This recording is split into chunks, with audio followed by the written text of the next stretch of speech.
Salut à tous, je suis Bekis Dadje. C'est un plaisir pour moi de vous retrouver pour notre nouvel épisode de notre podcast Stratégisé.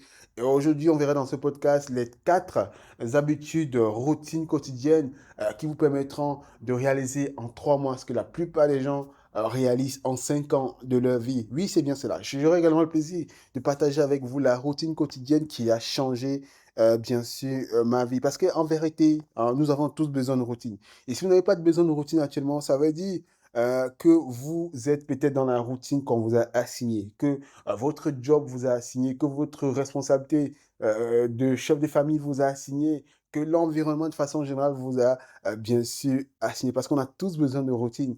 Dans ce jeu, le jeu de la vie de façon générale, sans règle, il n'y a pas de jeu. Et bien sûr, sans jeu, il n'y a pas de victoire. Et si vous n'avez pas vos propres règles, les choses sur lesquelles vous êtes en train de bosser, les choses sur lesquelles vous êtes en train de travailler, et bien sûr les observations que vous avez particulièrement par rapport aux aspirations qui sont les vôtres, il va de soi qu'à la fin de la journée, il y aura quelqu'un qui sera dessus. À la fin de sa vie, il y aura quelqu'un qui sera bien sûr dessus. Parce que regardez bien le fait.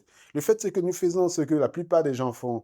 Nous nous comportons comme la plupart des gens se comportent. Pourtant, nous avons tous, pour la plupart, des ambitions, des aspirations, des rêves complètement différents. N'est-ce pas dichotomique d'avoir des rêves, des aspirations complètement différents et de faire et de faire et d'être ce que la plupart des gens font et sont? C'est complètement dichotomique, mais c'est ce qui nous arrive la plupart du temps. Mais l'objectif d'une routine ici, c'est bien sûr, c'est qu'elle contient les règles sur la façon dont vous allez vivre votre vie, sachant quelles sont vos aspirations. La plupart des gens ne progressent pas vers les objectifs qui leur tiennent à cœur. La plupart des gens ne progressent pas vers les aspirations qui sont très importantes pour eux. Mais c'est parce qu'ils n'ont pas sélectivement, ils n'ont pas intentionnellement choisi quelles sont les routines et bien sûr les actions récurrentes quotidiennes qui vont les amener vers ces objectifs-là. Parce qu'en vérité, la vie est souffrance. Et nous avons la capacité de choisir nos souffrances chaque jour.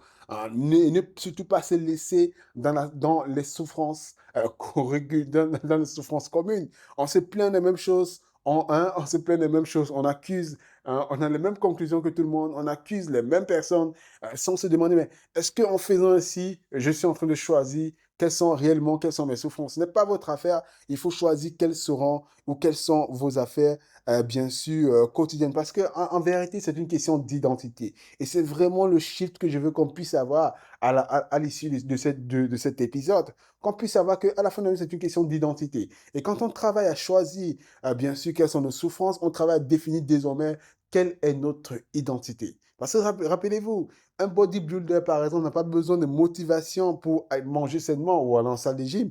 Il sait que ça fait partie de l'identité de qui il est et de ce qu'il doit faire s'il tient à arriver, s'il tient à réaliser son aspiration profonde. Un employé n'a pas besoin qu'on puisse des motivations pour se présenter au travail. Il sait qu'il doit se présenter au travail. Du moins, s'il tient à avoir, bien sûr, les récompenses, les revenus que ce boulot, que ce job génère pour prendre soin de sa famille. L'identité, c'est celui d'un employé qui doit se présenter au travail et faire son job pour avoir la rémunération à la fin de la semaine ou à la fin du mois. Ça fait partie de l'identité qu'il a. Et bien sûr, également, un écrivain, en tout cas, les écrivains professionnels n'ont pas besoin de se sentir particulièrement motivés pour écrire. Ils savent qu'ils doivent écrire s'ils tiennent à maintenir le niveau de vie qu'ils ont, s'ils tiennent à avoir le niveau de reconnaissance qu'ils ont, ils savent qu'ils doivent bien sûr avoir une routine quotidienne pour pouvoir, bien sûr, continuer à écrire. Et bien sûr, ils font cela parce que leur identité, leur suivi, la suivi de leurs aspirations dépend bien sûr de ces routines-là. Et c'est exactement ce que vous devez faire.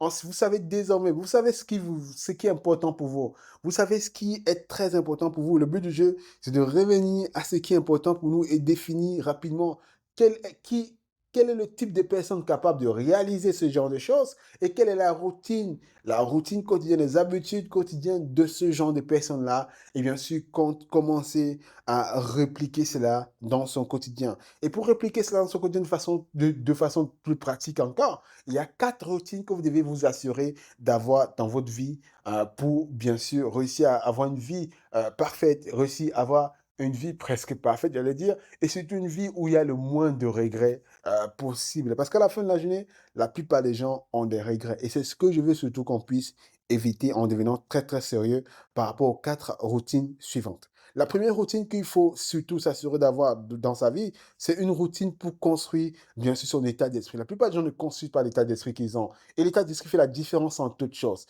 Assurez-vous d'avoir le bon état d'esprit par rapport aux situations que vous avez actuellement. Peut-être il y a des situations qui vous effraient, qui vous font trembler, hein, qui vous font perdre le fil, qui vous font perdre votre concentration, qui vont perdre votre discipline, hein, qui vous font perdre votre engagement. Demandez-vous quel est l'état d'esprit que je dois avoir pour être capable de réaliser ce niveau d'ambition, être capable de réaliser ce niveau d'aspiration. Il y a un état d'esprit spécifique pour chaque objectif que vous voulez atteindre. Vous savez clairement désormais que vous devez travailler sur cet état d'esprit-là. Donc, assurez-vous d'avoir une routine quotidienne pour améliorer et bonifier votre état d'esprit. Ça peut être en suivant un podcast comme celui-ci, ça peut être bien sûr en lisant des livres spécifiques, ça peut être bien sûr en se faisant accompagner, en se faisant coacher, et bien ça peut être en suivant des formations spécifiques qui vous amènent à voir les choses différemment, bien sûr, à comprendre les choses différemment, à interpréter les choses différemment. C'est cela même l'état d'esprit. Il n'y a pas de honte à s'améliorer, il n'y a pas de honte à voir les choses différemment, et c'est même cela l'indicateur que vous êtes en train de vous bonifier, parce que désormais vous voyez les choses différemment. Ce qui vous choquait ne vous choque plus, ce qui était incompréhensible, inadmissible, pour vous devient un peu plus cohérent, un peu plus compréhensible. Et c'est cela même améliorer son état d'esprit. La seconde chose à améliorer, c'est bien sûr, la seconde routine, c'est une routine de construction de votre corps. Rassurez-vous d'être en train de construire le corps parfait pour réaliser l'ambition que vous avez. La plupart des gens font tout sauf oublier qu'ils ont besoin d'un moteur, ils ont besoin d'un engin. Et que si l'engin s'arrête, tout s'arrête. Et on n'a qu'un seul corps, on n'a qu'un seul engin, on n'a qu'un seul moteur. Et la plupart des gens ne prennent pas assez soin de ce moteur-là. Rassurez-vous, bien sûr, d'avoir une routine pour construire le corps, l'engin capable de porter les ambitions que vous avez. Et bien sûr, ça peut être avec une discipline sportive, 30 minutes de sport par jour, 45, 1 heure de temps par jour. Moi, je le fais. Si je le fais 6 fois par semaine, parfois 7 fois toutes les semaines, au moins 1h15 de sport par jour. Et c'est l'idéal. Vous allez vous sentir le plus tonifié possible, le plus confiant possible, le plus engagé possible dans la réalisation de vos aspirations, dans la réalisation de vos rêves. La troisième routine, c'est une routine de construction de votre carrière, de votre business. Il ne faut surtout pas laisser cela à la chance. Il ne faut surtout pas laisser cela à l'espoir. Il ne faut surtout pas laisser cela au gré à gré, aux humeurs de quelqu'un d'autre. Il faut avoir un plan de construction de sa carrière ou un plan d'optimisation continue de son business à soi. Pour sa carrière, vérifiez que vous savez quels sont les jalons, quelles sont les compétences manquantes, quels sont les savoir-faire manquants, quelle est la posture manquante que vous avez actuellement, que si vous améliorez cela, vous allez certainement être en train de vous qualifier pour des postes un peu plus supérieurs ou un peu plus un peu plus ambitieux dans votre organisation, dans votre entreprise. Et puis également, si vous êtes un entrepreneur, il est question également d'avoir une habitude, comme on a dit, de construire une routine de construction de votre business. Et cela passe par regarder les systèmes ou les systèmes dans votre business et vous assurer que vous êtes en train de travailler chaque jour sur un système, sur un blocage, sur un goulot d'étranglement, sur quelque chose que vous faites. Cela va accélérer la croissance ou cela, bien sûr, va fluidifier votre capacité à continuer à être et à rester dans le business.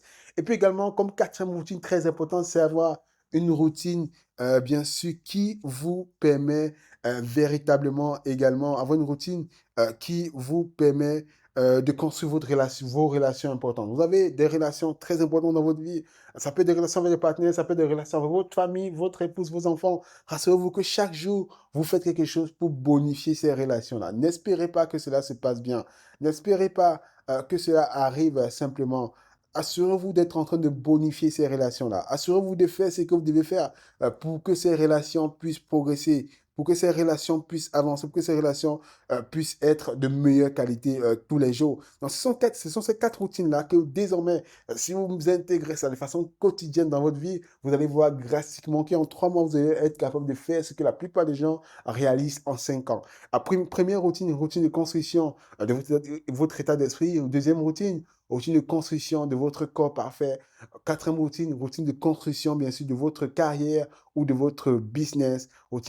Quatrième routine de construction de vos relations importantes. Et ma question pour vous, mais est-ce qu'il y a quelque chose de plus important que de construire son état d'esprit, son corps, sa carrière ou son entreprise et ses relations? Hein? Si vous n'êtes pas en train de faire ça, vous êtes simplement dans la distraction. Il est question pour nous rapidement de revenir à l'essentiel et de cartographier, bien sûr, ces quatre, mettre cela en matrice pour dire par rapport à par rapport à mon état d'esprit, qu'est-ce que j'ai fait aujourd'hui pour l'améliorer, par rapport à, bien sûr, également par rapport à mon business de façon générale ou à ma carrière, qu'est-ce que j'ai fait également pour l'améliorer et également par rapport à mon corps. Aujourd'hui, qu'est-ce que j'ai fait pour avoir le corps parfait, capable de porter ce niveau d'ambition et d'objectif? Et bien sûr, également, par rapport à mes relations importantes, qu'est-ce que j'ai fait aujourd'hui pour solidifier cela? C'est ainsi qu'on construit une vie dont on a envie de vivre. C'est ainsi qu'on construit une vie dont on est fier. Parce qu'on a une matrice qui nous permet de ne pas simplement être en train de souffrir les souffrances des autres, mais de choisir quelles seront ces souffrances et de choisir bien sûr quels seront ces axes prioritaires et vivre une vie dont on est très content de raconter à la fin de la journée. Allez, on se retrouve très vite pour un nouvel épisode de notre podcast Stratégiser. Allez, à très très vite pour un nouvel épisode. À très très vite.